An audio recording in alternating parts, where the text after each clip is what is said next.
So I would argue against very much that there was some kind of an ambush. South Africa also has been facing a dynamic where there's been regular criticism, ranging from not just the collapse in some ways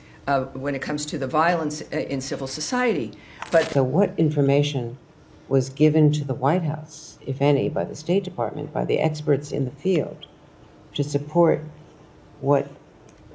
was described as an ambush widely around the world of a South African visitor who had a celebrated background as a leader of a biracial government and someone who was jailed with Mandela and who has been one of the civic leaders of a new South Africa, as troubled as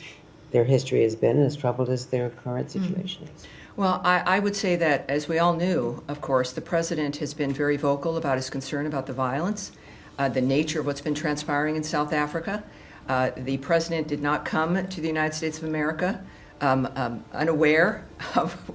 the position and the posture of the president and of the Secretary of State and of his administration.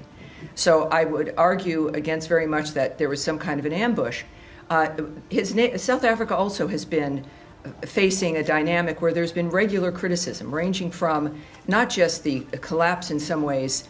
when it comes to the violence in civil society, but then the referral of Israel with the ICJ for the issues of genocide while ignoring Hamas, cozying up to Iran, the general choices that they've made. In the meantime, also, of passing a law that has allowed them to take property, to possess property of white Afrikaner farmers with no reason. One element is equity. And so when you're passing laws like that target a group, ostensibly sending a message to the population that these people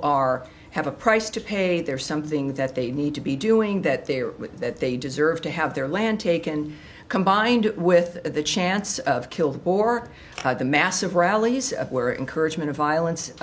is prevalent and is at the core of it, in addition to the associations South Africa and its president have chosen to make, like with Iran, and their actions against Israel. It creates a picture that is worthwhile having a conversation in the Oval Office. And that is, I think, it is the transparency of the president, certainly